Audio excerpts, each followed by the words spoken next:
रूप पाहता लोचनी सुख झाले हो साधनी तुहा विठ्ठल परवा तुहा माधव परवा तुहा माधव परवा तुहा माधव परवा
आम्हा सोय रे हरी जन आम्हा सोय रे हरी जन आम्हा सोय रे हरी जन आम्हा सोय रे हरी जन जनी भाग्य निकिंचन जनी भाग्य निकिंचन जय भाग्य निकिंचन जय भाग्य निकिंचन जय भाग्य निकिंचन जय भाग्य निकिंचन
सोय रे हरिजन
सोय रे हरिजन जदा भक्त हरिजन जनी भाग्य निकिंचन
ज्यांच्या धैर्या नाही भंग भाव एक विधरंग भुके तहाने चित्ती सदा देव आठविती ज्यांच्या धैर्या नाही भंग भाव एक विधरंग तुका म्हणे धन ज्यांचे निज नारायण ज्यांच्या धैर्या नाही भंग भाव एक विधरंग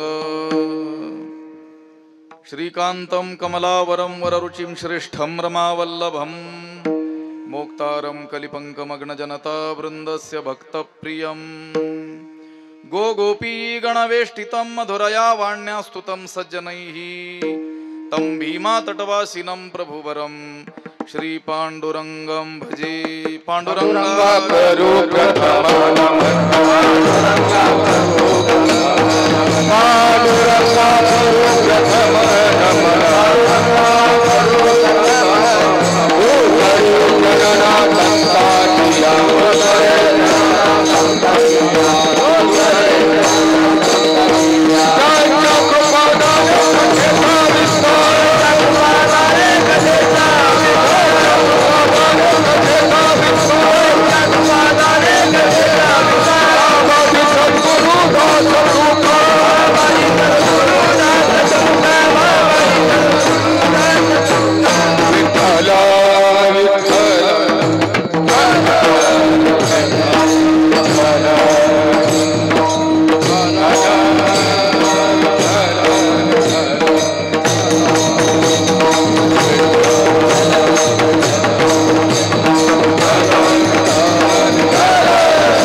नमामि सद्गुरुं शांतं सच्चिदानंद विग्रहं पूर्ण ब्रह्म परानंद मीशमालंदी वल्लभं नमो सद्गुरु तुकया ज्ञान दीपा नमो सद्गुरु सच्चिदानंद रूपा नमो सद्गुरु भक्त कल्याण मूर्ती नमो सद्गुरु भास्करा पूर्ण कीर्ती अखंड मंडलाकारं व्याप्तं येन चराचरं तत्पदं दर्शितं येन तस्मै श्री गुरवे नमः जयांची केली स्मरण होय सकळ विद्यांचे अधिकरण तेची वंदू श्री चरण श्री गुरूंचे ते नमस्कारोनी आता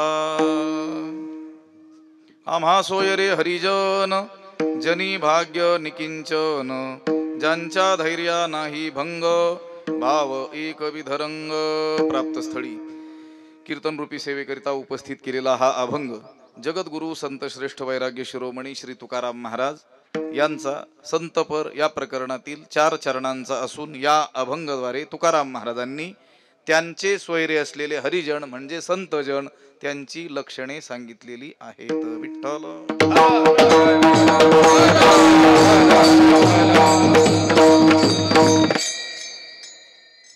या ठिकाणी आपण ही जी नैमित्तिक कीर्तनाची सेवा करतो आहोत वैकुंठवासी पूजनीय नासिकेत महाराज कोरेकर या महात्म्याच्या पुण्यतिथी निमित्तानं 13व्या पुण्यतिथी निमित्तानं हा कीर्तनाचा कार्यक्रम या ठिकाणी आयोजित केलेला आहे.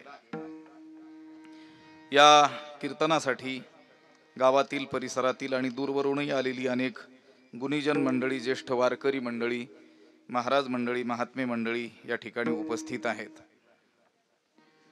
वैकुंठवासी हरिभक्तीपरायण नासिकेत महाराज कोरेकर देवगड भक्त परिवार पंढरीनाथ महाराज सोनवणे रामनाथ महाराज पवार नारायण महाराज ससे कोंडीराम महाराज पेचे गणेश महाराज तनपुरे शंकर महाराज तनपुरे शशिकांत महाराज कोरेकर रामभाऊ महाराज आढाव रोहित महाराज पटारे जगदीश महाराज पठाडे लक्ष्मीनारायण महाराज ज्ञानेश्वर महाराज शिंदे भिसे बाबा सुधीर चव्हाण सुधीर भाऊ चव्हाण शुभम महाराज आगळे परिसरातील सर्व भजनी मंडळी मुरमे खडका बहिरवाडी बकू पिंपळगाव मडकी नेवासा खुद्रुक बुद्रुक भालगाव धामोरी जळके गोधेगाव आणि आत्ताच आलेले आमचे महात्मे ऋषीनाथ महाराज मध्यमेश्वर मंदिर गोपालगिरी महाराज मुक्ताई देवस्थान गोरख महाराज नागजिरी सगळ्यांच्या उपस्थितीमध्ये ही सेवा आपल्याला आपल्या हाती असलेल्या वेळेमध्ये करायची आहे. या अभंगाचं काहीसं चिंतन या निमित्तानं आपल्याला करायचं आहे.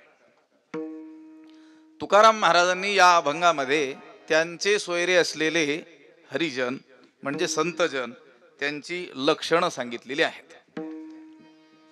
या अभंगातला आम्हा सोयरे एवढा भाग जर सोडला तर अगदी हरिजन शब्दापासून पुढचा सगळा अभंग म्हणजे त्या संतांची काय सांगितलेली आहेत, लक्षणं सांगितलेली आहेत. हरिजन हा शब्द सुद्धा लक्षण म्हणूनच या ठिकाणी आपल्याला विचारात घेता येतो. तुकाराम महाराजांनी या अभंगामध्ये संतांना सोयरा म्हटलेला आहे. पण संतांना तुकाराम महाराजांनी सोयरा का म्हटलं याचा थोडासा विचार आपल्याला करायचा आहे अभंगाच्या प्रवेशाच्या दृष्टीने. व्यवहारामध्ये कोणाला सोयरा म्हटलं जातं, सोयरा शब्दाचं लक्षण काय आहे, सोयरा शब्दाची व्याख्या काय आहे याचा विचार थोडासा आपल्याला ज्ञानेश्वरीच्या आधारानं करायचा आहे. गरीब हटाव योजना थोडं बघायचं, सगळं बघितलं तर त्या सोयरिकीतच कीर्तन निघून जाईल सगळं. असं आहे. व्यावहारिक लोक कोणाला सोयरा म्हणत असतात, आपण म्हणतो की नाही हे आमचे कोण आहेत, सोयरे आहेत. सोयरा शब्द आपल्या परिचयाचा आहे, खास मराठी शब्द आहे. अनेक वेळेस आपल्या प्रयोगात आपण हा शब्द आणत असतो. कुणाला सोयरा म्हणत असतो, उगीच कुणालाही आपण कोणालाही सोयरा म्हणत नाही. तर ज्ञानेश्वरीमध्ये व्यावहारिक पातळीवर केलेली एक व्याख्या आणि एक आध्यात्मिक पातळीवर केलेली व्याख्या, या दोनही व्याख्येच्या दृष्टीनं तुकाराम महाराजांनी संतांना सोयरा का म्हटलं याचा थोडासा आपल्याला काय करायचा, विचार करायचा आहे. व्यवहारामध्ये लोक कोणाला सोयरा म्हणतात तर ज्ञानोबारायांनी उल्लेख केलेला आहे. दृष्टांत म्हणून दिलेली ओवी आहे, फक्त तेवढा अर्धा भाग आपल्याला महत्वाचा आहे लक्षात येण्याकरिता. पै स्वार्थी जय उपकरे तयाची नाम सोयरे देह संबंधू न धरे जिये ज्ञानी.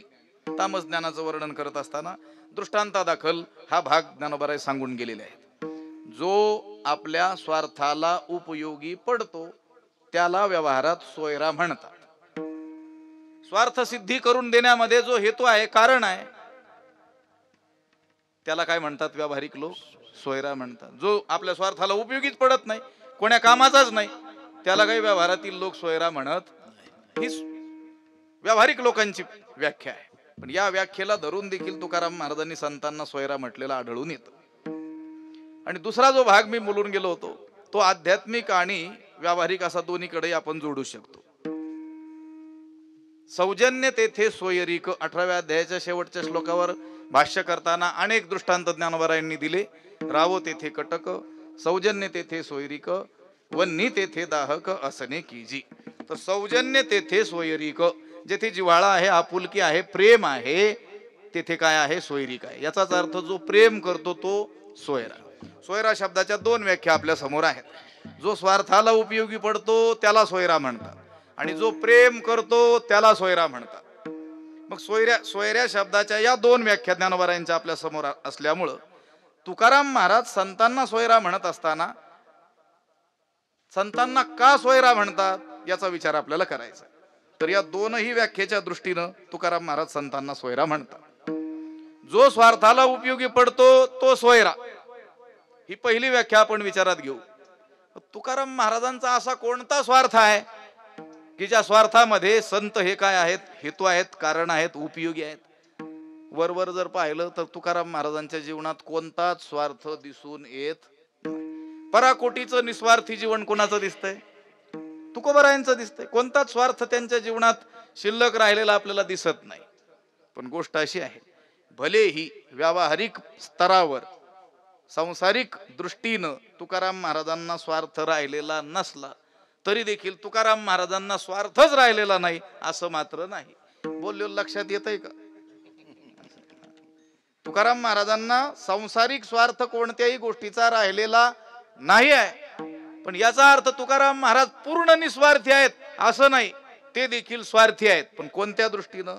आध्यात्मिक दृष्टीनं. तुकाराम महाराजांचा असा कोणता स्वार्थ आहे की जो स्वार्थ साधून देण्यामध्ये संत कारण ठरलेले आहेत? तर तुकोबारायांच्याच मुखातील शब्द आहेत. काम क्रोध लोभ स्वार्थ अवघा माझा पंढरीनाथ, अवघा माझा पंढरीनाथ. काम क्रोध लोभ स्वार्थ अवघा माझा पंढरीनाथ, अवघा माझा पंढरीनाथ, अवघा माझा पंढरीनाथ. काम क्रोध लोभ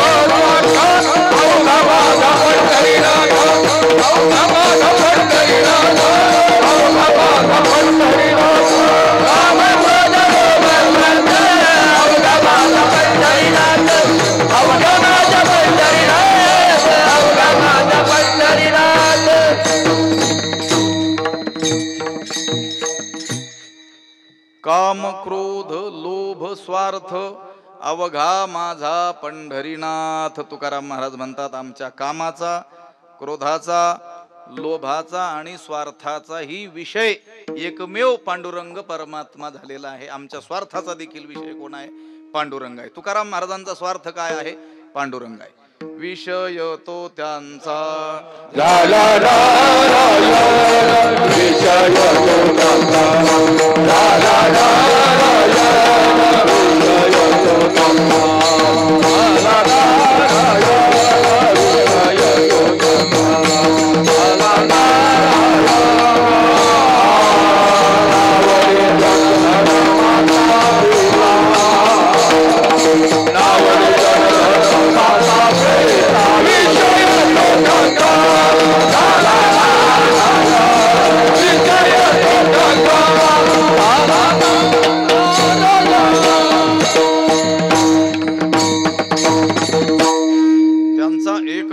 विषय होऊन गेलेला आहे तो म्हणजे नारायण. विषय तो त्यांचा झाला नारायण. त्यांचा ज्यांचा विषय नारायण झालेला आहे त्यांचा विषय चाललेला आहे. आपला विषयच नाही आहे. विठ्ठला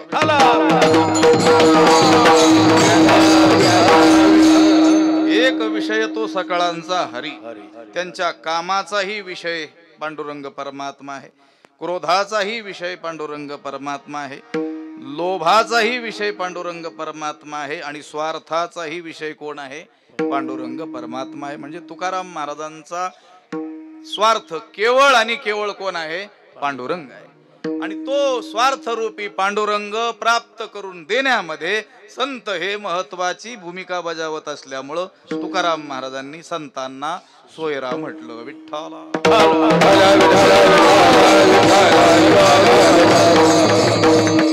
भगवत प्राप्ती करून देण्यामध्ये संत अतिशय महत्वाचे घटक आहेत. संताविण प्राप्ती नाही ऐसे वेद देती ग्वाही. भगवत प्राप्ती तर संतांशिवाय प्राप्तच होऊ शकत नाही. दुसऱ्या गोष्टी तुम्ही स्वप्रयत्नानं मिळवू शकाल, पण भगवंताची आत्मत्वानं जी प्राप्ती आहे ती संतांनी कृपा केल्याशिवाय होऊ शकत नाही. हरिप्राप्तीसी उपाय धरावे संतांचे ते पाय. पण तुकोबारायांना देखील भगवत दर्शन रूपी जीवनाचं साचं फळ त्यांना प्राप्त झालं. त्याचं श्रेय त्यांनी कुणाला दिलं?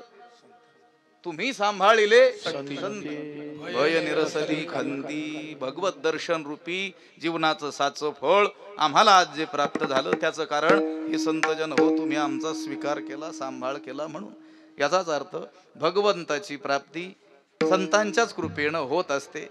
तुकाराम महाराजांचा स्वार्थ असलेला पांडुरंग तुकाराम महाराजांना जो प्राप्त झाला तो कुणामुळं? संतांमुळं. म्हणून स्वार्थी जय उपकरे तयाची नाम सोयरे या व्याख्येप्रमाणे तुकाराम महाराजांनी संतांना सोयरा म्हटलं.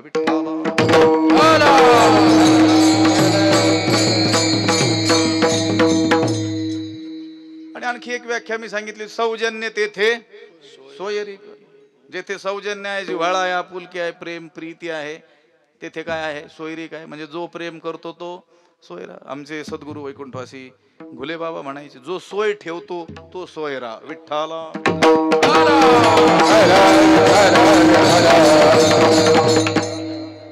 व्यवहारात नाही का आपली उठ बस पाहतो, सोय ठेवतो, पण सोय शब्दाचा खरा अर्थ आहे कायमची सोय. विठ्ठल लक्षात आलं का? भगवंताची प्राप्ती जो करून देतो तो कोण? सोयरा. सौजन्य तेथे सोयरी.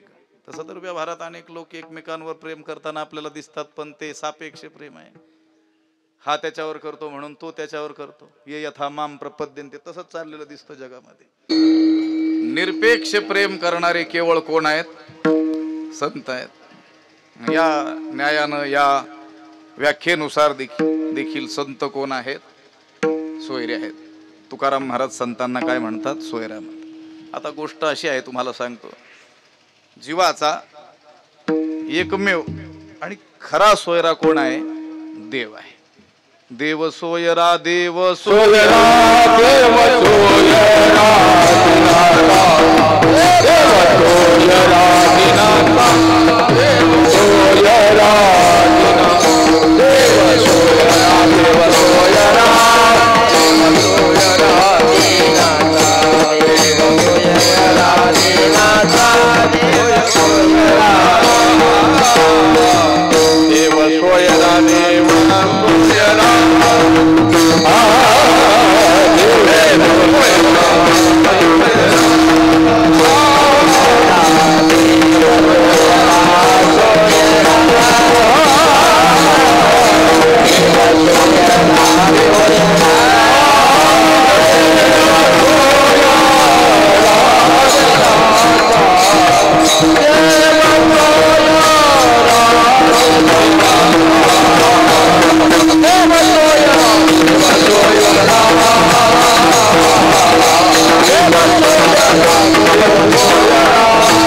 सोयरा देव सोयरा देव सोयरा दिनांचा. या दिन असलेल्या जीवांचा सोयरा कोण आहे? त्रिवार सांगितलं देव. तो खरा मुख्य असलेला कोण आहे? सोयरा आहे. दिनाचा सोयरा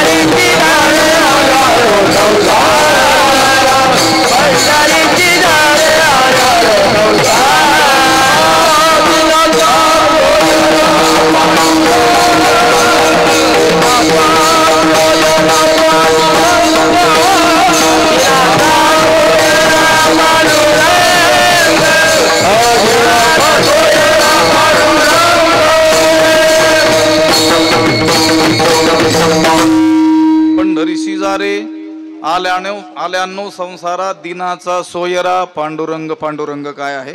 सोयरा आहे. रखुमाईच्या पती सोयरा देव सोयरा आहे. आणि त्या देवरूपी सोयऱ्याशी सोयरी करून देणारे संत आहेत, म्हणून संतांनाही सोयरा म्हटलेला आहे. तुकाराम महाराजांनी तर त्या देवरूपी मुख्य सोयऱ्याशी सोयरी करून देणारे जे जे घटक आहेत त्या सर्वांनाच सोयरा म्हटलेला आपल्याला आढळून येतं. वृक्षवल्ली आम्हा सोयरे वनचरी, पक्षी ही सुस्वरी आळविती, येणे सुखे रुचे एकांताचा वास. या वृक्षवेलींना पक्ष्यांना देखील काय म्हटलेलं आहे?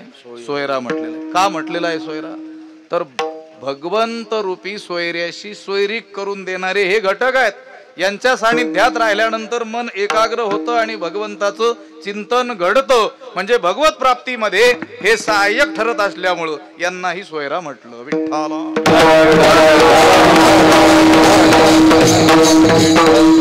श्रीगुरूंनाही सोयरा म्हटलेला आहे. सद्गुरु सारिखा सोयरा सज्जन ज्ञानोबा म्हणतात. सद्गुरु हे काय आहेत? सोयरे आहेत. पण जरा सद्गुरु सोयरे विलक्षण आहेत.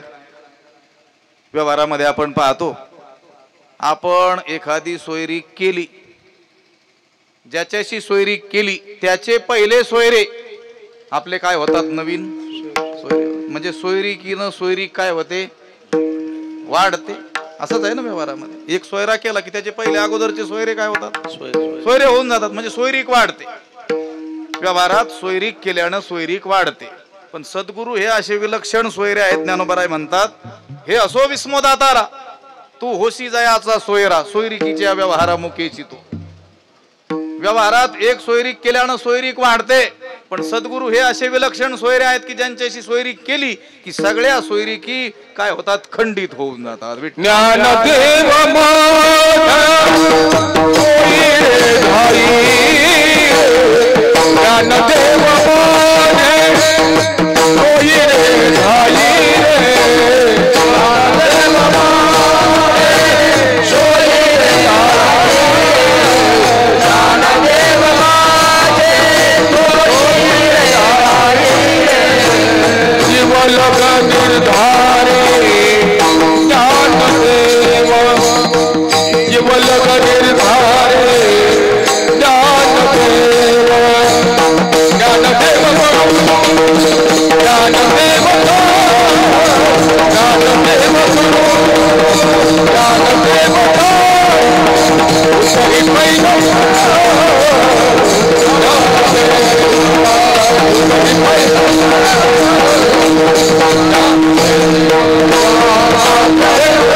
ज्ञानदेव माझे सोयरे दायरे. संत ज्ञानेश्वर महाराजांना काय म्हटलेलं आहे? हेच आमचे सोयरे दायरे. चोखा मेळा जीवाचा सोयरा सज्जन नामदेवरायांनी म्हटलेलं. आता पहा, आपण सोयरे कोणाला म्हणतो? आपल्या आपल्या जातीच्या लोकांना. हे जातीचं खूपच वेळ आलेलं आहे सध्या. लक्षात बोलणं नको जातीवर, नाही तर येड्या जातीचे लोक नाराज व्हायचे. विठ्ठला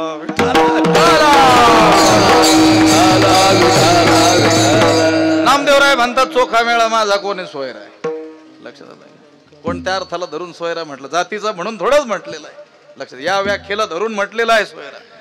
पाया ठेविती विठोबा, पाया ठेविती विठोबा रे, पाया ठेविती विठोबा, पाया ठेविती विठोबा, माझे सोयरे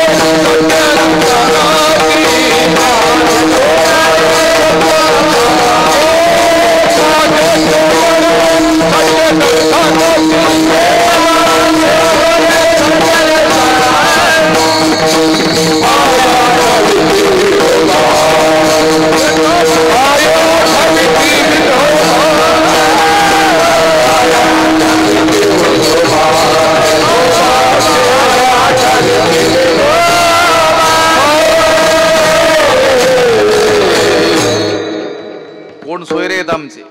ते माझे सोयरे सज्जन सांगाती कोण? पाय आठविती विठोबाचे.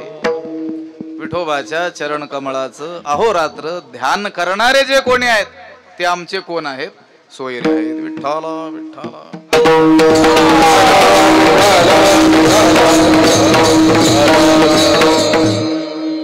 ठीक आहे, तुकोबार आहे. तुमचे सोयरे संतजन आहेत हे आम्हाला कळालं. तुम्ही दुसऱ्या कोणालाही सोयरा म्हणायला तयार नाहीत. येरा मान विधी पाळना पुरते देवाची ती भूते म्हणून या. त्याच पुढचं चरण ते म्हणतात ते माझे सोयरे सज्जन सांगाती पायात आठविती विठोबाची. आणि येरा मान, हे दुसऱ्याला मान देताना आम्ही दिसतो, दुसऱ्याचा काय अपमान नाही करत. संत आमचे सोयरे आहेत, दुसऱ्याला आम्ही सोयरा म्हणत नाही, पण तरी देखील मान देताना आम्ही दिसतो, कारण देवाची ती भूते म्हणून या. आता देवानं जन्माला घातलेलंच आहे म्हणून. लक्षात आलं? पण आमचे सोयरे मात्र कोण आहेत? संतजन आहेत. तुकाराम महाराजांनी संतांना सोयरा म्हटलेला आहे. ठीक आहे, तुकोबर आहे. तुम्ही संतांना सोडून दुसऱ्याला कोणाला सोयरा म्हणत नाहीत, संतांनाच सोयरा म्हणता हे आम्हाला कळालं. पण तुम्ही ज्यांना सोयरा म्हणता असे जे संतजन आहेत ते नक्की कसे आहेत? अभंगाचं पहिलं चरण.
आम्हा सोयरे हरिजन जनी अथवा जन भाग्य निकिंचन दोन्ही पाठ आहेत.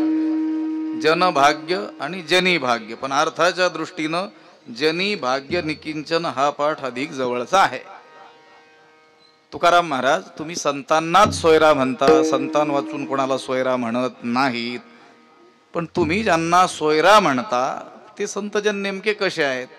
तर या संपूर्ण अभंगामध्ये त्या संतांची काय केली आहेत? लक्षणं सांगितलेली आहेत. आम्हा सोयरे हरिजन, मी बोलून गेलो, हरिजन शब्दापासूनच लक्षणाला सुरुवात केलेली आहे. हरे हे जना, हरिजना, जे हरीचेच होऊन गेलेले आहेत ते हरिजन म्हणजे संतजन. हरिजन शब्द संतवाचक आहे. हरिजनासवे भेटी न हो अंग संगे तुटी म्हणजे संतजन. हरिजनाची कोणा न घडावी निंदा साहत गोविंदा नाही त्याचे हरिजन शब्द संतवाचक. दसरा दिवाळी तोची माझा सण, दसरा दिवाळी तोची माझा सण, आई वारी तोची माझा सण, आई वारी तोची माझा सण. सत्यहारी जगा भेटतील, सत्यहारी जगा भेटतील, हरी जग भेटतील. आमु बाजोरीला सत्या राजी, आमु बाजोरीला सत्या राजी, सत्यहारी जगा भेटतील, सत्यहारी जगा भेटतील, सत्यहारी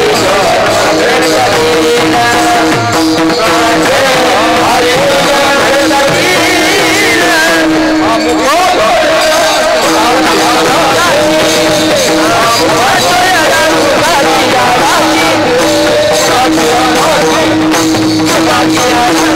आमु सखे हरिजन भेटतील, दसरा दिवाळी तोची आम्हा हरिजन शब्द संतवाचक आहे. अवघे हरिजन मिळोनी आले रावळ संतवाचक आहे.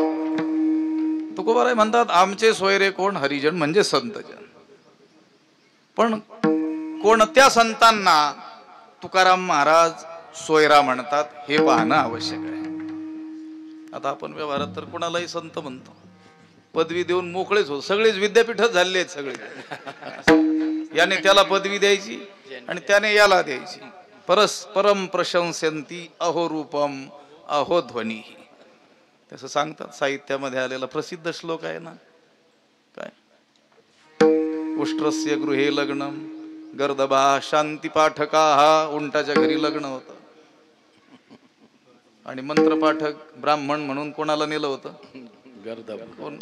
गर्दभा, गाढवा. गाढव मंत्र म्हणायला आणि लग्न कोणाच्या घरी? उंटाच्या. आता त्या गाढवानं मंत्र म्हटले. आता गाढवानेच म्हटल्यानंतर कसे म्हटले? आणि ज्यांच्या घरी लग्न होतं त्यांची स्तुती करू लागलं. कोण? गाढव. स्तुती करत असतात गाढव. लक्षात आलं का? नको त्याची. असं काय स्तुती केली? ते म्हटले असे सुंदर लोक आम्ही कुठेच पाहिले नाहीत. आणि उंटाचं असं असतं त्याचा एकही अवयव सरळ नसतो, सगळे वाकडे तिकडेच. पण हा स्तुती करतोय. अहो रूपम, असं रूप सुस्वरूप कुठेच आम्ही पाहिलं नाही. कोण म्हणतंय? गाढव.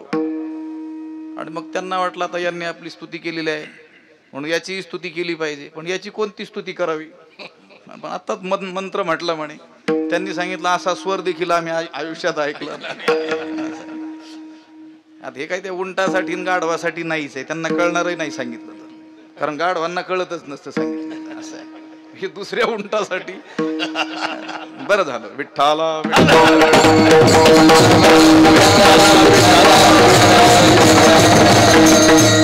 व्यवहारात कोणी कोणाला कोणती पदवी देऊन मोकळं होत आहे. आणि काही जण तर ते लोकांनी आपल्याला पदवी द्यावी याची वाटही पाहत नाहीत, स्वतःच लावून घेतात. आताचा काळ तसा आहे. रात्रीच बोललो की नाही आपण, भाषा प्रभू शब्द प्रभू. भगवान ज्ञानोबाराय खरे भाषा प्रभू आहेत, खरे शब्द प्रभू आहेत. तरी देखील विनयानं ते म्हणतात एरवी तरी मी मूर्ख, जरी झाला विवेकू तरी संत कृपा दीपकू सोजवळू. असे किती विनयत आहे. ते म्हणतात शब्द कैसा घडीजे प्रमेयी कैसे चढीजे अलंकारू म्हणीजे काय ते नेने. खर तर शब्द कसा निर्माण करावा हे त्यांनाच कळतं. कोणाला? ज्ञानोबारायांना. सिद्धांतावर तो कसा आरूढ करावा प्रमेयावर हे त्यांनाच कळतं. तरी देखील ते म्हणतात मला याच्यातलं काही कळत नाही. आणि ज्याला याच्यातलं खरंच कळत नाही ते म्हणतात आम्हाला सर्व काही कळतं. आणि ज्याला कळतच नाही असे लोक देखील म्हणतात कळत असलं पाहिजे. विठ्ठला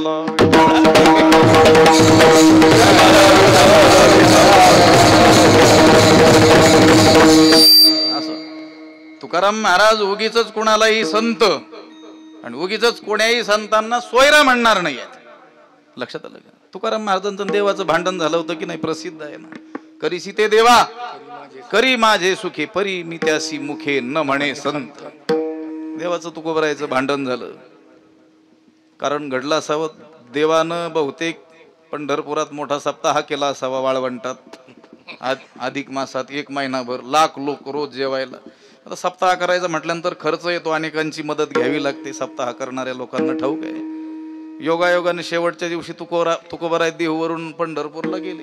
देवाला वाटलं बरं झालं आले, आता आलेच तर यांच्या हस्ते काही लोकांचा सत्कार करू, ज्यांनी सप्ताहाला मदत केली असेल किंवा सप्ताहाला भेट देणारे कोणी मोठी माणसं असतील. देवानं सांगितलं बरं झालं तुम्ही आले, ह्या लोकांचा सत्कार करायचा आहे तुमच्या हस्ते. ते म्हटले ठीक आहे, काय हरकत नाही. केवळ सत्कार करायचा आहे असं नाही, त्यांच्याबद्दल 4 शब्द कौतुकाचे बोलायचे. तुकोबराय म्हटले ठीक आहे. आणलाच एक माणूस धरून देवानं आणि सांगितलं यांचा सत्कार करा. तुकोबराय म्हटले ठीक आहे. यांच्याबद्दल बोला, ठीक आहे. पण तुकोबराय यांना संत म्हणायचंय. तुकोबराय त्या माणसाकडे वर खाली पाहिलं. संतत्वाचं एकही चिन्ह नाही, माळ नाही, तुळशी माळ गळा, गोपीचंदन टिळा, टिळ्याचा पत्ताच नाही. तुकोबराय म्हटले मी याला काही संत म्हणणार नाही. भांडण विकोपाला गेलं. देव म्हटले अहो तुकोबराय तुम्हाला कळतं का, यांनी एवढी आपल्याला मदत केलेली आहे, नसे ना का माळ गळ्यात हब हप म्हणायला काय हरकत आहे. कलियुगातील काही संयोजकाकडून शिका म्हटले सप्ताहाच्या, माळ जरी गळ्यात नसली तरी देखील ते म्हणतात हब हप आले म्हणून. तुकोबराय देवाला म्हटले नाही मी याला काही म्हणणार नाही संत अजिबात. भांडण विकोपाला गेलं. देव म्हटले बघून घेईन. ते म्हटले करीसी ते देवा करी माझे, तुला माझं काय करायचं ते करून घे, पण ह्या माणसाला काही मी संत म्हणणार नाही. जया राज्य द्रव्य करणे उपार्जना वशदंभ माना, इच्छे झाले ज्याला राज्यही मिळवायचे, द्रव्य संपत्ती मिळवायची आणि दंभ मानाधिकांना जे वश झालेले आहेत त्यांना मी काही तू माझं केलं तरी संत म्हणणार नाही. विठ्ठला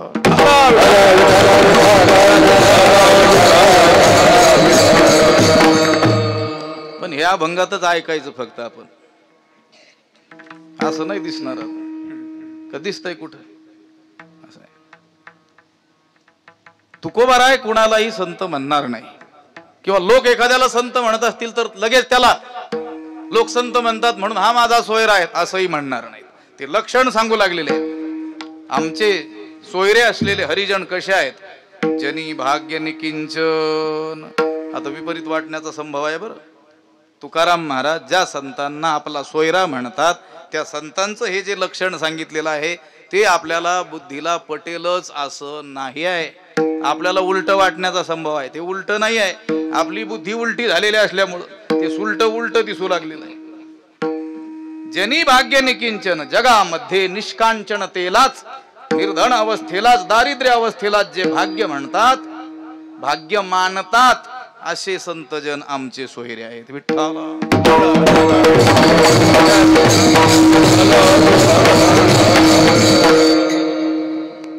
पटणार नाही आहे. काही दिवसांनी अशा भंगांकडे आपोआप कानाडोळा केला जाईल. आता बरेच अभंग गेलेत आडगळीला. लक्षात जे अंगलट येतात ते अभंग काही घ्यायला कोणी तयार नाही. लक्षात आलं का? अभंगाचा खरा अर्थ जाणणं, सांगणं आणि तो सांगितलेला ऐकणं, याला ही हिम्मतच लागते. विठ्ठला तुकाराम महाराज कोण्या संतांना आपला सोयरा म्हणतात? जनी भाग्य निकिंचन, निष्कांचनता, निर्धनता, यालाच जे काय मानतात भाग्य मानतात. भाग्य सापडतील का? आता बोल लक्षात येत आहे का? पैसखांब मंदिर म्हणजे ज्ञानोबा वारकरी संप्रदायाचं मूळ पीठ आहे.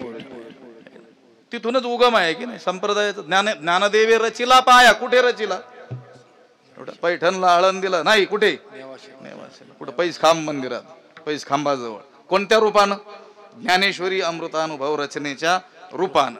आपल्या संप्रदायाचं मूळ उगम स्थान, मूळ पीठ आम्ही म्हणत असतो. जनी भाग्य निकिंचन. हे पहा, प्रत्येकाची संपत्ती ही वेगळी गोष्ट आहे. संसारिकाची संपत्ती ही गोष्ट वेगळी आहे आणि साधूची संपत्ती ही गोष्ट वेगळी आहे. धनधान्य, घरदार, गाडी बंगला ही संपत्ती आहे कुणाची? संसारिकांची. त्याच्याकडे ती असली पाहिजे. नसेल तर ती मिळवण्याचा त्याने प्रयत्न केला पाहिजे, जोडून या धन उत्तम व्यवहार आहे, कारण त्यानं तो शोभतो. कोण? संसारी. ही धनधान्य आदी संसाऱ्यांची संपत्ती आहे आणि त्याग वैराग्य ही संतांची. साधूची संपत्ती त्यागानी शांती उभय उभय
योग्याची संपदा त्याग आणि शांती उभयलोकी कीर्ती सोहळा मान. योगी म्हणजे भक्त, योगी म्हणजे साधू संत. त्याची संपत्ती काय आहे? त्याग आणि शांती ही त्याची काय आहे? संपत्ती आहे. त्या संपत्तीनं तो शोभत असतो आणि त्या दृष्टीनं त्याच्याकडे पाहिलं पाहिजे. संसारिकाकडे पाहत असताना भलेही तुम्ही वैभवाच्या नजरेनं पहा, पण साधूकडे पाहत असताना त्याग आणि वैराग्याच्या चष्म्यातून पाहिलं पाहिजे. तुम्ही तुमच्या दृष्टीने संसारिक मोठा कोण? त्याच्याकडे धनधान्य आहे तो, ठीक आहे, ही दृष्टी बरोबर आहे. ती बरोबर आहे की नाही तो विषय संसारिकांचा. पण साधूकडे साधू कोण मोठा हे पाहत असताना काय पाहता तुम्ही? त्याच नजरेनं. लक्षात येत आहे की नाही?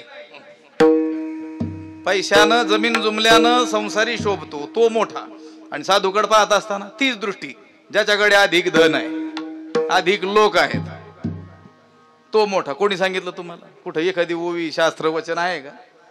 ज्या साधूकडे अधिक धन असतं, खूप लोक असतात म्हणून तो मोठा नाही. त्याग आणि शांती, ज्याचा त्याग वैराग्य मोठं तो साधू मोठा. विठ्ठला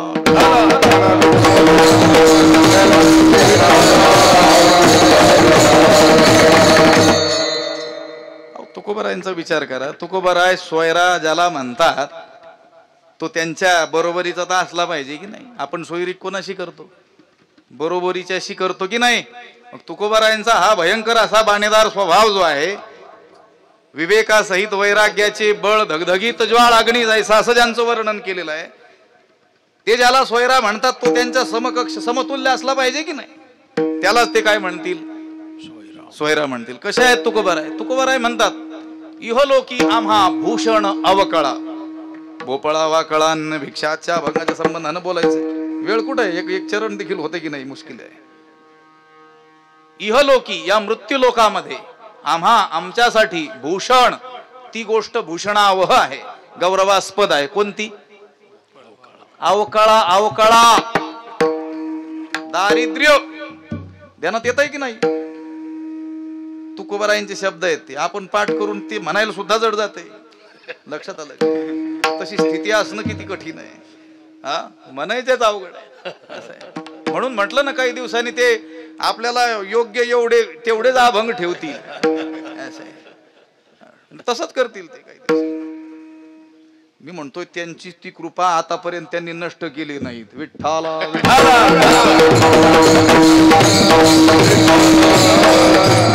इहलोकी आम्हा भूषण अवकळा. भोपळा वाकळा अन्न भिक्षा. निमोली संपदा भयविरहित. तुकाराम महाराज म्हणतात, ही भयरहित संपत्ती आम्ही जमा केली आणि या संपत्तीनं ते श्रीमंत आहेत. श्रीमंत श्री जगद्गुरु तुकाराम महाराज. कोणत्या श्रीमंतीनं श्रीमंत? या त्याग आणि वैराग्य रूपी श्रीमंतीनं. विठ्ठला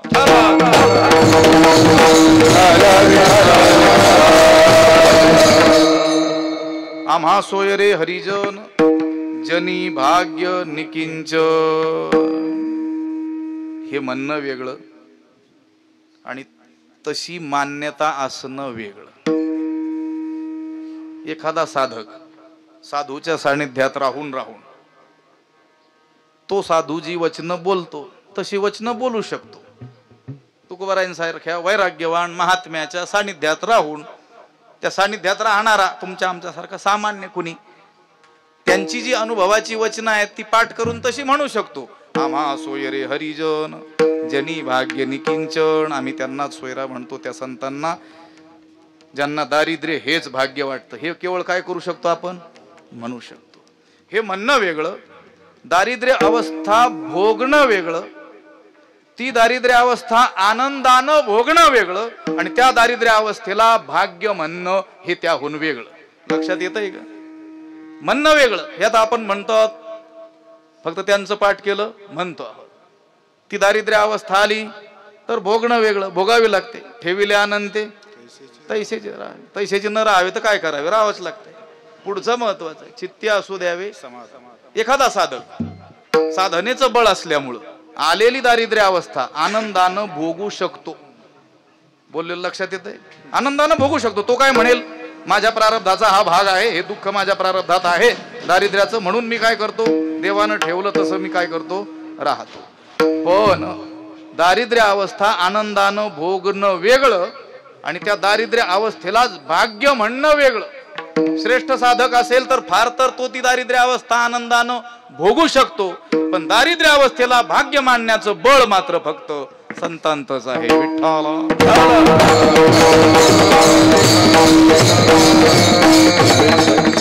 असे जे कोणी संत असतील तेच आमचे कोण आहेत? सोयरे आहेत. जरा विपरीतच वाटतं तुकोबारायांचं.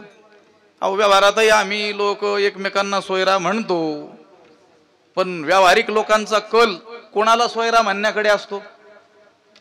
जो व्यवहारात मोठा आहे, उच्च पदस्थ आहे, धनिक आहे, सत्ताधीश आहे, ते आमचे जवळचे सोयरे आहेत बरं का, असं सांगण्याकडे लोकांचा कल दिसतो. जर विचारलं किती जवळचे आहेत, सांगता येत नाही त्याला किती जवळचे आहेत, पण माणसाचा कल दिसतो मोठ्या लोकांना आपला सोयरा म्हणण्याकडे. त्या महाराष्ट्रात एक गृहस्थ आहेत, अजून आहेत, ते ज्यावेळेस तारुण्यातच मुख्यमंत्री झाले होते महाराष्ट्राचे, 30-40 वर्षापूर्वीची गोष्ट. त्यावेळेस पुण्यातील बरीच लोक सांगायची, साहेब आणि मी एकाच शाळेत शिकलो. आता साहेब मोठे असल्यामुळं केवळ एका शाळेतच नाही, एका वर्गात एका तुकडीत होतो. एवढंच नाही, साहेब आणि मी एका बेंचवरच बसत होतो. त्यावेळेस एक संपादक होते पुण्याचे विद्वान, त्यांनी लिहिला होता अग्रलेख, म्हणजे सुधीर भाऊ आहेत पत्रकार, त्यांनी अग्रलेख लिहिला होता. म्हटले मला अनेक लोक भेटले, 100-150 तरी लोक भेटले असतील, की ते म्हणायचे साहेब आणि मी एकाच बेंचवर होतो. म्हटले यांचं बेंच किती किलोमीटर लांबीचं होतं? विठ्ठला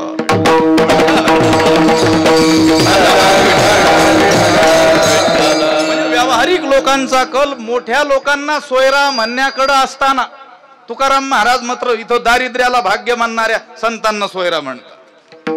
व्यवहारात नाही का कोणी मोठा असेल, उच्च पदस्थ अधिकारी कोणी असेल, सत्ताधीश, तर लोक म्हणत असतात ते आमच्या अत्यंत जवळचे सोयरे आहेत. किती जवळचे सांगता नाही येत. ते म्हणत असतात आमची जी आत्या आहे, त्या आत्याची पुतणी, तिची जी मावस बहीण, तिच्या मामाच्या मुलाच्या साडूचा हा मुलगा आहे. मला देखील सांगता येणार नाही परत, इतके जवळचे. पण मोठ्यांना आपला सोयरा म्हणण्याकडे कल दिसत असताना तुकाराम महाराज मात्र इथं जनी भाग्य निकिंचन, निष्कांचनता हेच जणू भाग्य आहे, अशी ज्यांची मान्यता, त्या संतांना आपला काय म्हणतात? सोयरा म्हणतात. विठ्ठला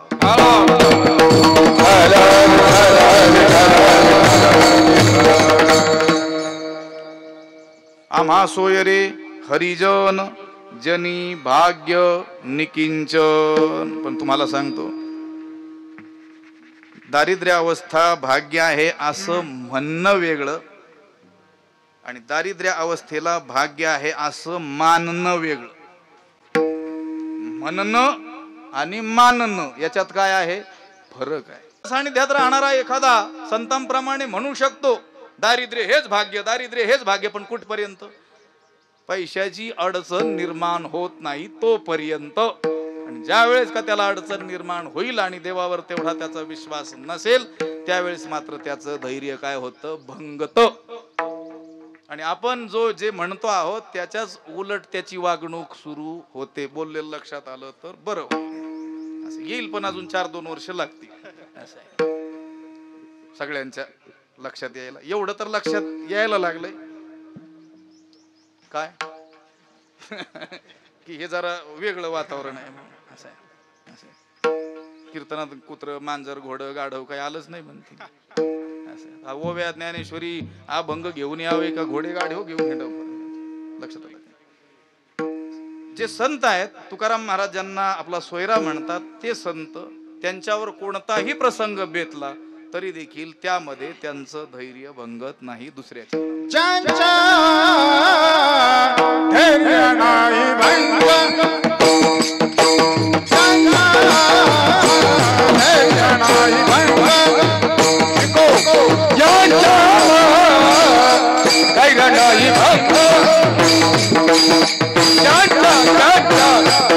नाही भंग, धैर्य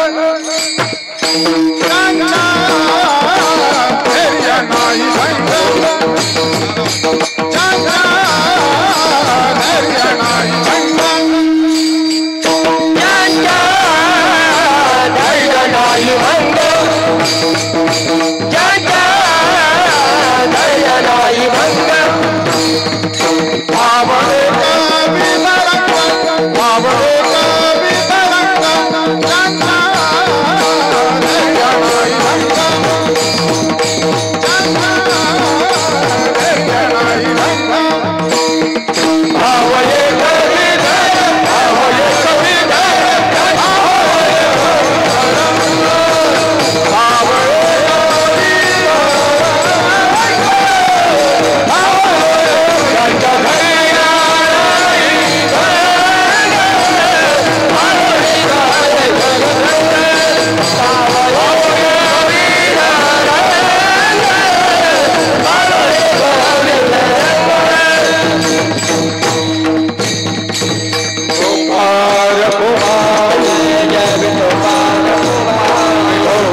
ज्यांच्या धैर्या नाही भंग, भाव एकविध रंग. पूजनीय स्वामीजी महाराजांचं देखील आगमन झालं. त्यांना म्हटलं होतं तुमचं स्वास्थ्य ठीक नाही आहे, तुम्ही येऊ नका, पण त्यांचाही स्वभाव बाबांसारखाच आहे. दम निघत नाही त्यांना. ते म्हटले नाही, मी 15-20 मिनिटं का व्हायना पण नक्की येणार आहे. महापुरुष देखील या ठिकाणी उपस्थित आहेत सर्वजण. तुकोबाराय म्हणतात आणखी एक लक्षण पुढच्या चरणात सांगितले, ज्यांच्या धैर्या नाही भंग, भाव एकविध रंग. ज्यांचं धैर्य कोणत्याही प्रसंगी भंगत नाही असे हरिजन आमचे सोयरे आहेत. जे भगवंताच्या एकविध भक्तिभावामध्ये रंगून गेलेले आहेत असे हरिजन आमचे सोयरे आहेत. या ध्रुवपदामध्ये दुसऱ्या चरणामध्ये 2 लक्षणं संतांची सांगितलेली आहेत की जे संत तुकाराम महाराजांचे कोण आहेत, सोयरे आहेत. ज्यांच्या धैर्या नाही भंग, कोणत्याही प्रसंगी त्यांचं धैर्य भंगतच नाही. तुका म्हणे वीर्या वीर, संत धीर समुद्र. संत हे धैर्याचे कोण आहेत, सागर आहे. धैर्य भंगू शकतं पा. धैर्य भंगाचे अनेक कारण आहेत, शास्त्रामध्ये अनेक कारण सांगितलेली आहेत. सगळी नाही सांगता येत म्हणून म्हटलं होतं कीर्तन म्हणजे काय आहे, गरिबी हटाव योजना आहे, थोडंसं सांगायचं. व्याधीस त्यान संशय प्रमाद आलस्य अविरती भ्रांती दर्शन अलब्ध भूमिकत्व आणि अनवस्थित तत्व आणि चित्त विक्षेप असते नव अंतराया. हा हे 9 धैर्य भंगाची कारण शास्त्रानं सांगितलेली आहे. त्याचा काही विचार फारसा करायचा नाही. आपलं वर असते, खूप पाहायला गेलं तर महिन्यात भर याच्यावरच चिंतन करावं लागेल आपल्याला. धैर्यभंगाची काय काय कारण असू शकतात. निंदेनं देखील काय होतं, धैर्य भंगत. स्तुतीनं देखील काय होतं, धैर्य भंगत. भर्तृहरीनं नीती शतकामध्ये सांगितलेलं आहे, न्यायात पथा प्रविचलंती पदम न धीराहा. न्याय मार्गानं चालण्याचं व्रत ज्यांनी घेतलेलं आहे असे महापुरुष, धीर पुरुष आपल्या त्या मार्गावरून तसूभर देखील ढळत नाही. निंदन्ति नीती निपुणाः यदि वा स्तुवन्तु लक्ष्मीः समाविशतु गच्छतु वा यथेष्टम्. अद्यैव वा मरणमस्तु युगान्तरे वा न्यायात पथा प्रविचलन्ति पदम न धीराः. विठ्ठल.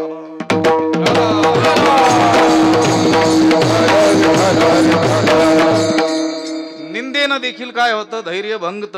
चांगल्या परमार्थाला लागलेली माणसं पण कुणी जर निंदा केली तर त्यांचा परमार्थाचा प्रवास तेथेच थांबतो.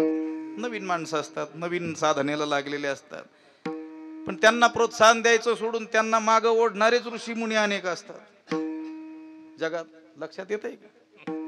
कुणी एखादा परमार्थाला लागला की त्याची काय केली, निंदा सुरू केली, आणि मग त्यानं त्या परमार्थ मार्गानं चालण्याचंच काय केलं, सोडून दिलं. स्तुतीनं देखील काय होतं, धैर्य भंगत. निंदेनं देखील काय होतं, धैर्य भंगत. पण कोणी स्तुती करा किंवा कोणी निंदा करा, हा जो परमार्थिक साधक आहे, धीर पुरुष आहे, आपल्या मार्गावरून ढळत नाही. ज्यांच्या धैर्या नाही भंग.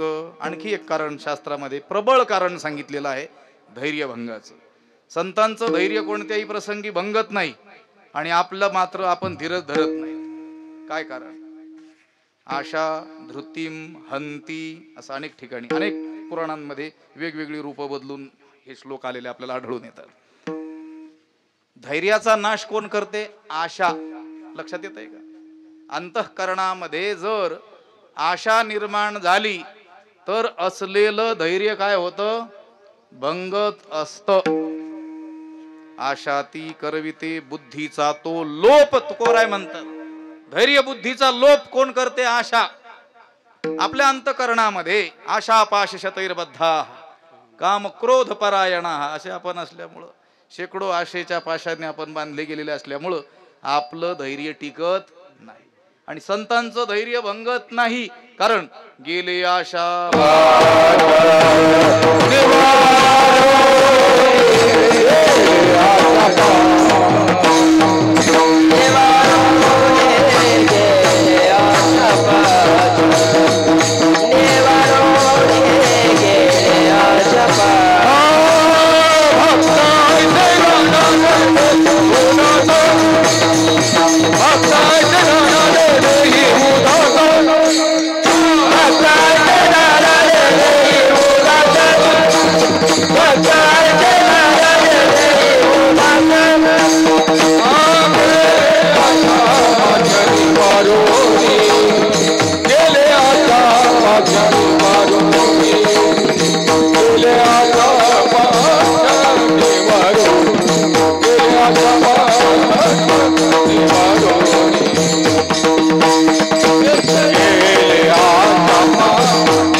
अधिक आशा बाळगण्याचं काय कारण, वेळ नाही तेवढी आपली.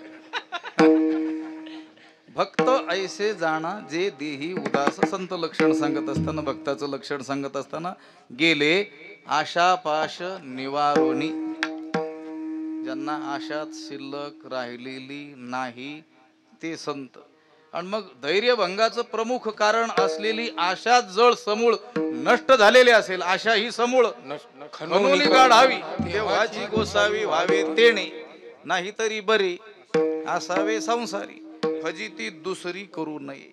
आशा मारून या जयवंत व्हावे, तेव्हाची निघावे सर्वातुनी.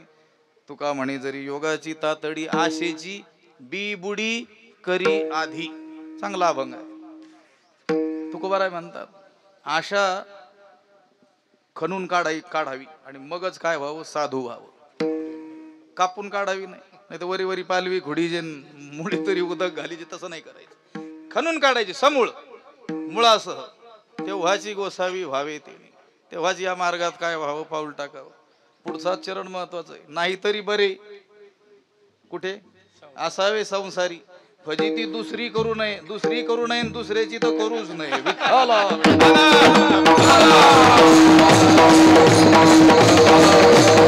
हो, धैर्यभंगाचं प्रमुख कारण शास्त्रात सांगितलेलं आहे आशा, आणि ती आशा ज्यांची नष्ट झालेली आहे, म्हणून ज्यांच्या धैर्यभंगाला काहीही हेतू राहिलेला नाही, ज्यांच्या धैर्या नाही भंग.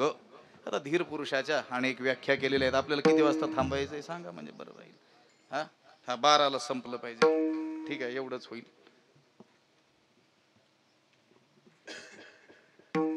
धीरत्वाच्या अनेक व्याख्या शास्त्रामध्ये आलेल्या आहेत. गरिबी हटाव 1-2 सांगतो, लक्षात आलं. त्यातल्या किती लक्षात राहतात कुणास ठाऊक. पण तुमच्या नाही राहिल्या तर माझं आवर्तन होत आहे. लक्षात आलं. पाठ केलेलं विसरून कसं काय चालेल. लक्षात आलं. पराईंची खाणी वेतृणत स्वयंभूस तस्मात् परांग पश्यतीनांतरात्मन कश्चित धीर हा प्रत्यगात्मानमैक्षत आवृत्त चक्षुः अमृतत्वमिच्छन. कठ उपनिषदातली श्रुती यमाचं वचन आहे. भगवंतानं या प्राण्यांची इंद्रिये बहिर्मुख बनवून जणू काही एक प्रकारे त्यांची हिंसाच केली. व्यतृणत स्वयंभू, त्या परमात्म्याने जणू यांच्यावर अन्यायच केला. कारण ती इंद्रिये बाहेरच पाहतात, आत पाहायला तयारच नाही. पण कोणीतरी एखादा धीर पुरुष अमृतत्वाच्या प्राप्तीच्या इच्छेनं या बहिर्मुख धावणाऱ्या इंद्रियांची वृत्ती अंतर्मुख करतो, त्याला म्हणतात धीर. आणि त्याच्या त्या वृत्तीला म्हणतात धैर्य. विठ्ठल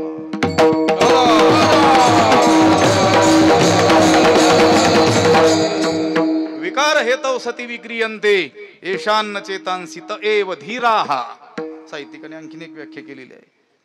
अंतःकरणामध्ये विषय विकार उत्पन्न होऊ शकतील असे विषय जवळ असताना सुद्धा ज्याच्या अंतःकरणात विकार उत्पन्न होत नाही त्याला म्हणायचं धीर, आणि त्याच्या वृत्तीला म्हणायचं धैर्य. विठ्ठल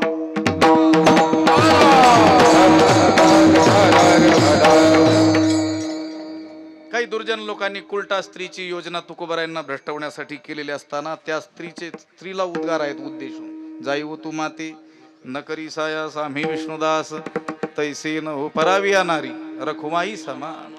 हे उद्गार तुकाराम महाराजांचे आहेत. सामान्य जनांच्या अंतःकरणात विकार उत्पन्न होऊ शकणारे विषय जवळ असताना सुद्धा ज्यांच्या चित्ताला विकारांचा स्पर्श झाला नाही त्यांना म्हणायचं धीर, आणि त्यांच्या त्या वृत्तीला म्हणायचं धैर्य. विठ्ठल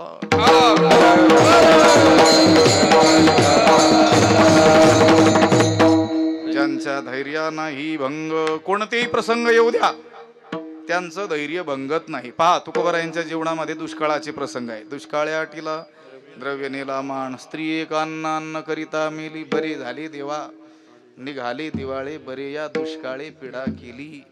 एवढा प्रचंड दुष्काळ पडला, अन्न पूर्वीचा असलेला मान सन्मान द्रव्यादी नष्ट झालं. एक स्त्री अन्न करून मेली तरी देखील काय म्हणतात ते बरे झाले. अनुतापे तुझे राहिले चिंतन, त्यांच्या धैर्याचा भंग झाला नाही. उलट दुपटीनं जोमानं भजन त्यांच्याकडून घडलं. सिद्धावस्थेत गेल्यानंतर तर संतांचे उद्गारच आहेत. जरी हे आकाशवर पडो पाहे ब्रह्मगोळ भंगा जाय, वडवानळ त्रिभुवन खाय परी मी तुझीच वास पाहेगा विठोबा. कोणताही प्रसंग प्राप्त झाला तरी देखील ज्यांचं धैर्य भंगत नाही असे हरिजन म्हणजे संतजन तुकोबाराय म्हणतात आमचे सोयरे आहेत. विठ्ठल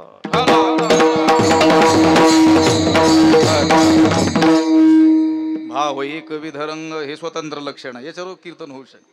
रंगला या रंगे तुका विठ्ठल सर्वांगे, भाव एक विध रंग. एक विधतेचे अनेक अभंग आहेत. एक धरीला चित्ती आम्ही रखुमाईचा पती, एक गावे आम्ही विठोबाचे नाम, आणि कापे काम नाही आता.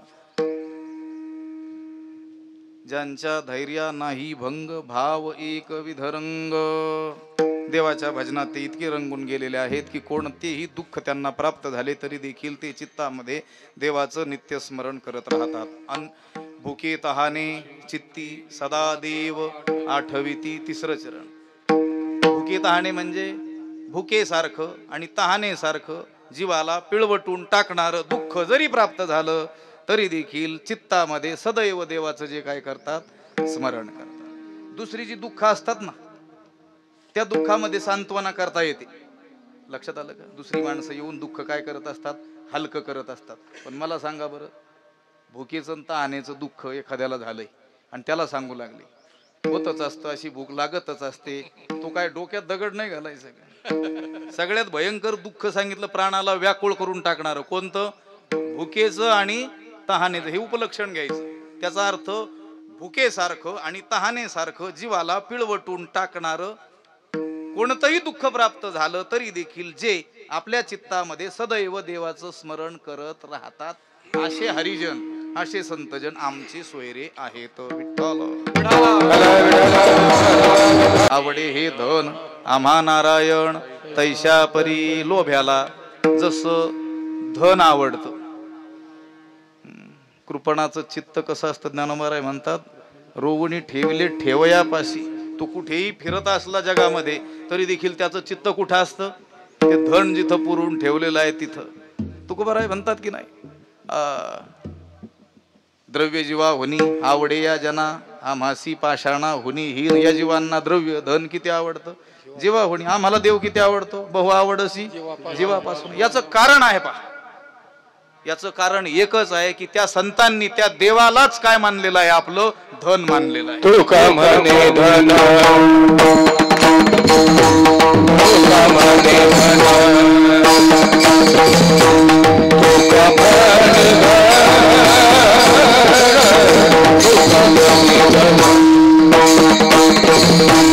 तुका म्हणे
तुका म्हणे धोन ज्यांचे निज नारायण. तुकाराम महाराज म्हणतात, ज्यांना नारायण हेच स्वधन वाटतं असे हरिजन आमचे सोयरे आहेत. म्हणजे ज्यांच्या दृष्टीनं नारायण हेच धन आहे, परमार्थ महाधन जोडी देवाचे चरण. विठ्ठल विठ्ठल हे धन जीवन अंतकाळीचे.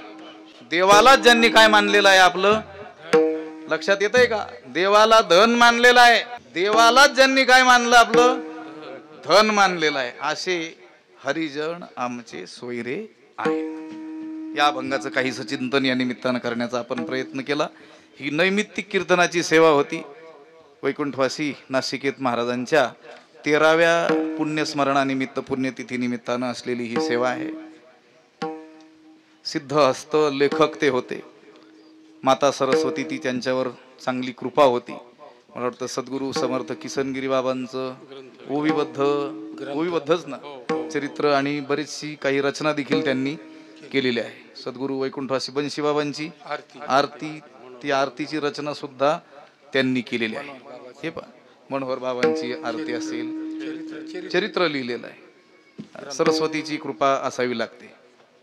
आता अभिनव वाग्विलासिनी जे चातुर्य अर्थ कला कामिनी, ते श्री शारदा विश्वमोहिनी नमिली मिया किंवा नमस्कारिली मिया.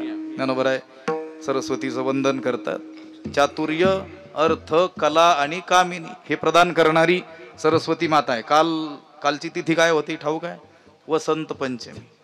वसंत पंचमी महाराष्ट्रामध्ये प्रामुख्यानं जगद्गुरु तुकाराम महाराजांचा प्रकट दिन, अवतरण दिन किंवा ज्याला आपण तुमच्या आमच्या भाषेत जन्मदिन असं म्हणतो, अशी तिथी कालची होती. आणि संपूर्ण भारतभरामध्ये, उत्तर भारतामध्ये प्रामुख्यानं कालची वसंत पंचमी ही तिथी सरस्वती मातेचा प्रकट दिन मानतात. काल आम्ही एका ठिकाणी कीर्तन केलं, आम्ही तर सांगितलं जगद्गुरु तुकाराम महाराजांचा आणि सरस्वती मातेचा अवतरण दिन एकच आहे. त्यापेक्षा असं म्हटलं तर बरं होईल, ती सरस्वती माताच तुकाराम महाराजांच्या रूपानं महाराष्ट्रात मराठी भाषेत अवतरित झाली. मग कालची तिथी आहे ना, कालचा दिवस एक दिवसही आडवा गेला नाही. आज लगेच दुसरा दिवस आहे. ज्यांची पुण्यतिथी आपण साजरी करतो आहोत ते देखील एक सिद्धहस्त लेखक होते.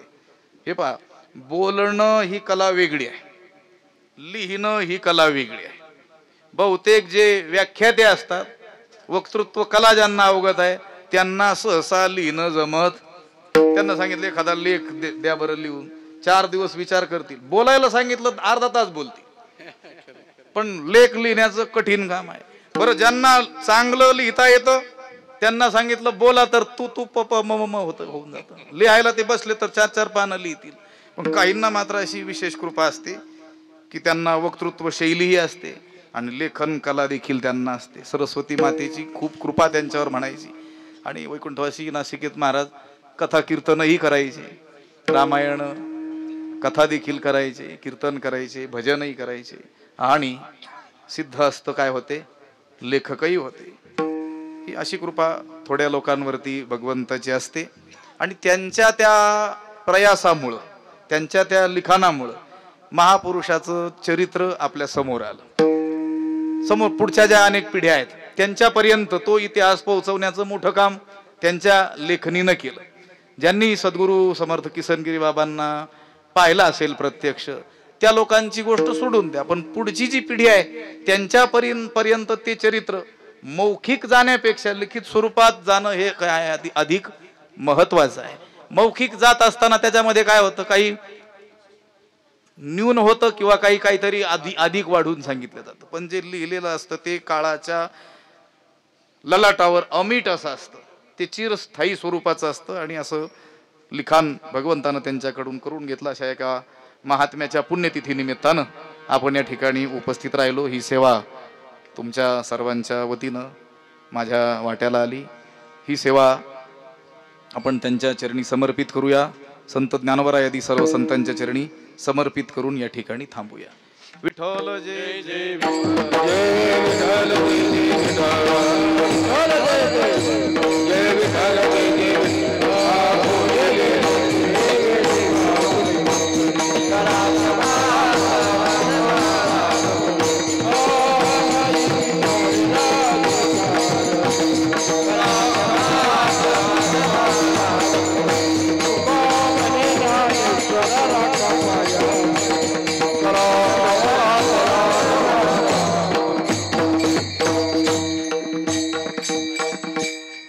जगाच्या कल्याणा संताच्या विभूती, देह कष्टविती परोपकारी.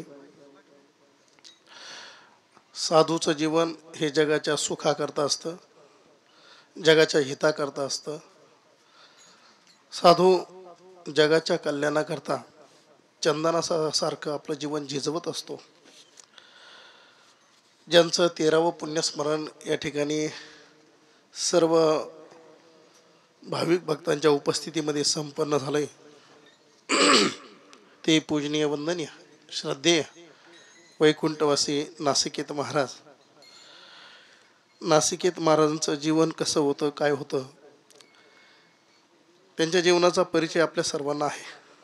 आपण त्यांना पाहिलंय, अनुभवलंय. त्यांच्या सहवासामध्ये अनेकांनी परमार्थ केलाय. पंचक्रोशीमध्ये गावगाव जाऊन ज्ञानेश्वरीचे पारायण त्यांनी केले, भक्ती उत्सव उभा केले. धर्माचं, वारकरी संप्रदायाचं, परंपरेचं मोठं कार्य त्यांच्या हातून घडलं. परमतपोनिधी तेजोनिधी दत्तावतारी बालसन्यासी श्री समर्थ सद्गुरू किसनगिरी बाबांचे देखील जीवनचरित्र त्यांनी शब्दांकित केलं. अनेक ग्रंथांची रचना त्यांच्या हातून झाली. साधं सरळ सोपं जीवन, वारकरी जीवन, भक्तिनिष्ठ जीवन, श्रद्धेने युक्त जीवन नासिकेत महाराज यांचं. आणि म्हणूनच ईशकृपा, संत कृपा, सद्गुरु कृपा त्यांच्या जीवनामध्ये झाली. उभ्या महाराष्ट्राचं श्रद्धास्थान मानलेले राष्ट्रसंत साधुवर्य गुरुवर्य परमवंदनीय परमपूजनीय प्रातस्मरणीय ऋषितुल्य जीवन असणारे शांतीब्रह्म सद्गुरू बाबा यांचीही कृपा त्यांच्या जीवनामध्ये त्यांना प्राप्त झाली. अधिकार संपन्न जीवन त्यांचं बनलं आणि हे धर्माचं कार्य करत करत सद्गतीला ते प्राप्त झाले. पूज्य नासिकेत महाराज यांना आपल्यातून जाऊन 13 वर्ष पूर्ण झाले. जे जीवन समाजाच्या हिताकरता, सुखाकरता, राष्ट्राच्या हिताकरता, सुखाकरता, देशाच्या कल्याणाकरता निस्वार्थ वृत्तीनं झिजत असतं, अशा जीवनाची अमर कीर्ती होत असते. आणि म्हणून ते गेले तरी 13वं पुण्यस्मरण एवढ्या श्रद्धेनं, एवढ्या भाविकांच्या उपस्थितीमध्ये संपन्न होत आहे. आणि 13वं पुण्यस्मरणाला श्री संत ज्ञानेश्वर संस्थान नेवासा माऊलीच्या संस्थानाची धर्माची जबाबदारी आज ज्यांच्या खांद्यावर पडलेली आहे आणि सक्षमपणे मोठ्या निष्ठेने, श्रद्धेनं, निस्पृह वृत्तीने, निस्वार्थ वृत्तीने, निरपेक्ष वृत्तीनं जे पाहतायत, आपल्या सर्वांना भूषण वाटावं, गर्व वाटावा, अभिमान वाटावा असं जीवन ज्यांचं आहे, वेदशास्त्र संपन्न जीवन. आताच आमच्या विजू महाराजांनी त्यांचा उल्लेख करताना शास्त्री असा केला, परंतु महाराजांना तसे पदवी लावलेली आवडत नाही. आणि खरं पाहता शास्त्रीचं पुढचं त्यांचं शिक्षण झालं म्हणजे आचार्य ते झालेले आहेत. परंतु ते पदवी काय लावून घेत नाही. माणसं पदवी मिळवण्याकरता पद झिजतात, सहजा पदवी मिळत नाही. काहीला न मिळता लावून घेतात, तो भाग वेगळा. परंतु या सर्व गोष्टीने संपन्न जीवन असतानाही महाराजांची ही वृत्ती आणि आज बन्सी बाबाच्या रूपानंच जे आपल्याला प्राप्त या ठिकाणी झालेले आहेत. वंदनीय पूजनीय हरिभक्तीपरायण देवीदासजी महाराज, गोड अशी सेवा आणि अभंगावर चिंतन त्यांनी केलं, साधू पुरुषाचं वर्णन केलं. त्यांच्या मुखातून एक वाक्य फार सुंदर गेलं, तसे सर्वच गेलं, की साधू पुरुषाचं देव हेच धन असतं. देवाचं साधन करून धन कमावणारी वेगळी, आणि देव हेच धन ज्यांचं आहे ते खऱ्या अर्थानं साधू आहे. आणि असं जीवन नासिकेत महाराजांचं होतं. खूप सुंदर चिंतन महाराजांनी केलं. काय अभ्यास आहे महाराजांचा.